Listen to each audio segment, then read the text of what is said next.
네, 시청자 여러분 안녕하세요. 주식상담 전화, 주상전화 목요일에 인사드립니다. 여러분들의 영의정 아나운서 김세영. 네, 아나운서 권재은입니다. 네, 오늘 대학 수학 능력시험 수능 날이었습니다. 맞아요. 날씨가 다행히 그렇게 춥지도 않았지만 약간 비가 또 추적추적 오더라고요. 그러니까요. 우리 국내 증시에도 좀 약간의 비가 내렸던 것 같습니다. 오늘 강보학권에서 모두 마감을 해줬지만 네.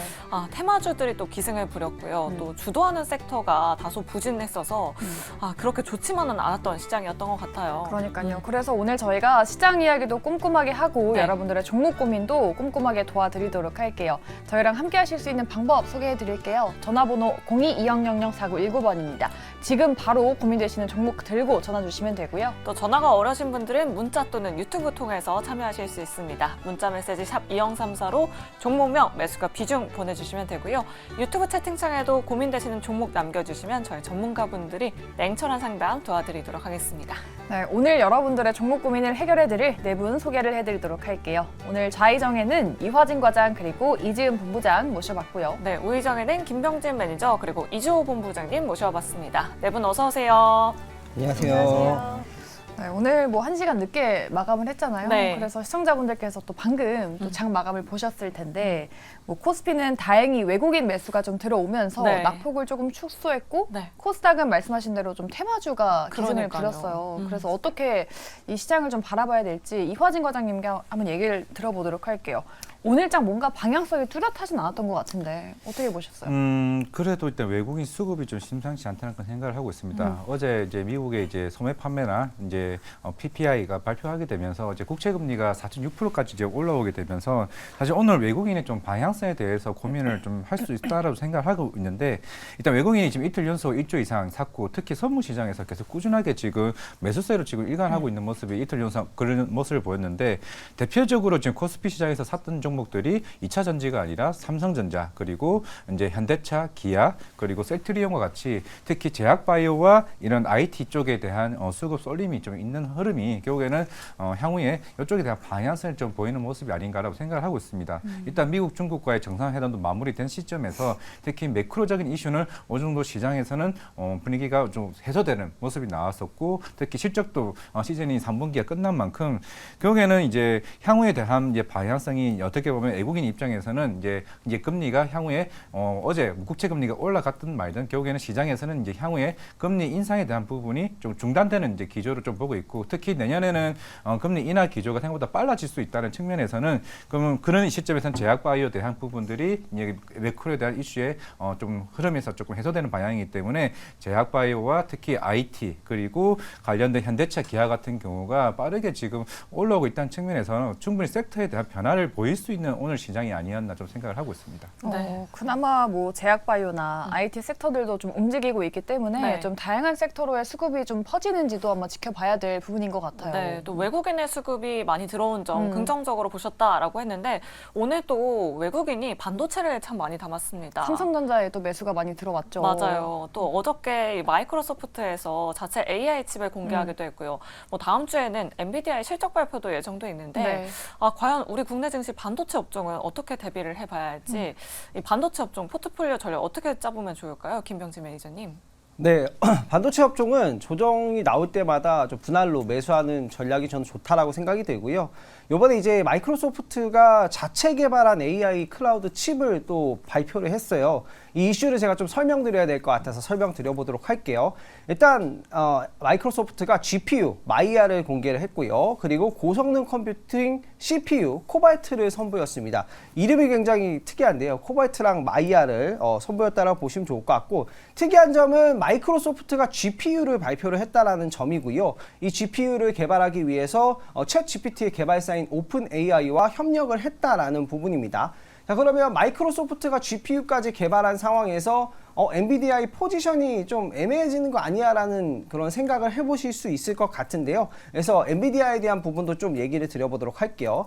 엔비디아는 지금 포지션을 어떻게 잡고 있냐면 최근에 이제 H200이라는 제품을 내놨죠. 네. 그래서 제품 출시 주기를 좀 단축했다라고 보시면 좋을 것 같고요. 같은 아키텍처라도 뭐 신제품 주기 사이에 새로운 제품들을 계속해서 좀 내놓는 부분을 보여주고 있고 H200에는 HBM3E 142GB 그래픽카드가 탑재가 될 예정이라고 보시면 좋을 것 같아요. 엔비디아 같은 경우에는 지금 현재 그 AI 칩의 시장 점유율 거의 80%를 점유를 하고 있기 때문에 굉장히 좀 중요한 이슈고, 그리고 엔비디아를 쓰는 이유가 이 개발자분들이나 이런 분들이 그 엔비디아의 쿠다 생태계, 그 생태계가 좀 마음에 들어서 많이 선택을 하는 부분이 있다라고 보시면 좋을 것 같고, 쿠다 그 생태계에 대한 부분도 강화한다라고 엔비디아가 밝혔고요. 요번에 이제 실적 발표가 다음 주에 이제 발표가 되죠. 오늘 21일 3분기 실적 발표하는데, 현재 이제 컨센서스나 전망치를 확인을 해보니까요, 크게 그것을 기대를 크게 하회하기는 좀 어렵다라는 전망이 우세한 상황이에요. 그렇기 때문에 긍정적으로 좀 나쁘지 않게 흘러가지 않을까라는 부분 좀 참고를 한번 해보시면 좋을 것 같고요. GPU 시장을 계속해서 도전하는 플레이어가 생기지만 아직까지는 그래도 엔비디아의 포지션이 굉장히 강하다라고 보시면 좋을 것 같고, 그만큼 빅테크 업체들이 AI를 선점하려고 정말 혈안이 되어 있다라고 생각이 들어서 우리 시청자 여러분들은 AI 반도체나 뭐 AI 산업에 대해서 좀 긍정적인 마인드를 가지시고 보시는 게 좋지 않을까 생각하고 있습니다. 네. 저희 다음 이슈도 짚어보도록 할게요. 오늘도 마침 비가 와가지고 네. 좀 막걸리가 먹고 싶긴 했는데 오늘 주류 테마가 좀 부각이 됐습니다. 그러니까요. 이 국세청에서 주류를 온라인으로 판매하는 걸 검토하고 있다라고 합니다.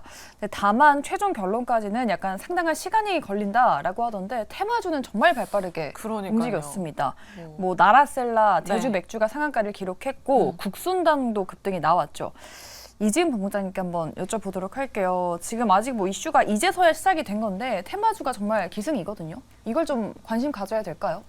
네, 일단은 단기적으로는 좀 볼만한 이슈가 맞는 것 같다라고 생각을 하는데, 일단 바닥권에 있는 종목들이 이제 오랜만에 좀 호재성 이슈가 나오면서 지금 굉장히 거래량이 꽤 많이들 다 들어왔어요, 종목별로. 그래서 단기적으로는 좀 탄력이 나올 수는 있겠지만, 저는 이 종목, 이 지금 이슈만 가지고 종목을 끌고 가기에는 좀 부족하다라고 생각을 하는데, 그 이유는 지금 소상공인들의 반발세도 좀 강하고요.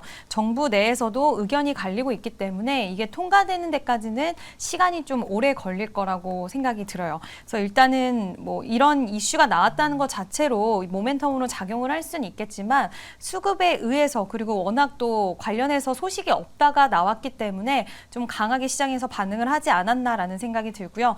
최근에 시장이 올라오면서 좀 나쁘지 않았잖아요, 분위기가. 그러면서 테마주 관련주들도 분위기 전반적으로 좋았는데 그 중에 하나로 좀 단발성으로 끝나지 않을까라고 일단 보고 있고, 일단 다른 또 종목들 좋은 것도 많기 때문에 이 종목들은 좀 단기적으로 접근해야 될 필요가 있다라고 생각을 합니다.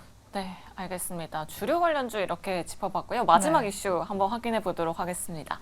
바로 에코프로 머티리얼즈의 상장 소식입니다. 그런데 2차 네. 전지가 좀 매도세가 나오면서 오늘은 그렇게 좋지만은 않았거든요. 그러니까요. 또 굉장히 이례적이었던 게 대표가 직접 나서서 네. 3분기 실적 부진을 이 주주 서한을 통해서 발표를 하기도 했었거든요. 과연 내일 시장에서 이 에코프로 머티리얼즈 어떤 움직임 보여줄지 이화진 과장님 통해서 이지호 본부장님 통해서 들어보도록 하겠습니다. 예. 네, 일단 최근에 나왔던 파두가 이제 뻥튀기 상장 이슈로 좀 말이 많았는데 네. 사실 그 부분에 대해서도 좀 악재로서 작용할 것 같고요. 그 다음에 에코프로 같은 경우가 약간 쪼개기 상장 이미지를 지금 계속 받고 있습니다. 무슨 말이냐면 에코프로를 계속적으로 회사를 계속 쪼개가지고 지금 상장시키는 건데, 사실 에코프로에 투자한 사람들 입장에서는 좋지 않은 거거든요. 그렇기 때문에 이러한 쪼개기 상장 이슈와 그다음에 뻥튀기 이런 이슈가 지금 있는 상황 속에서 내일 수급적인 측면이 이렇게 썩 좋다고만 볼 수는 없을 것 같고요. 지금 뭐 전망은 공모가 하단 부분에서 지금 하회할 것이다 뭐 이런 얘기도 나오고 있는데, 사실 뭐 청약을 넣으신 분들은 내일 매도하는 타이밍을 잘 잡으셔야 될 것 같고, 아무래도 신규 상장하게 될 경우에는 변동성이 심합니다. 그래서 만약에 내일 수급이 좀 들어오면서 올라가 줄지 아니면은 차익 매물이 바로 쏟아지면서 빠질지, 이거는 뭐 확신을 할 수 없지만은 어쨌든 여러 가지 우려 사항들이 있기 때문에 수급적인 측면에서 분명히 매도하는 물량들이 좀 나오지 않을까 이렇게 좀 전망하고 있습니다.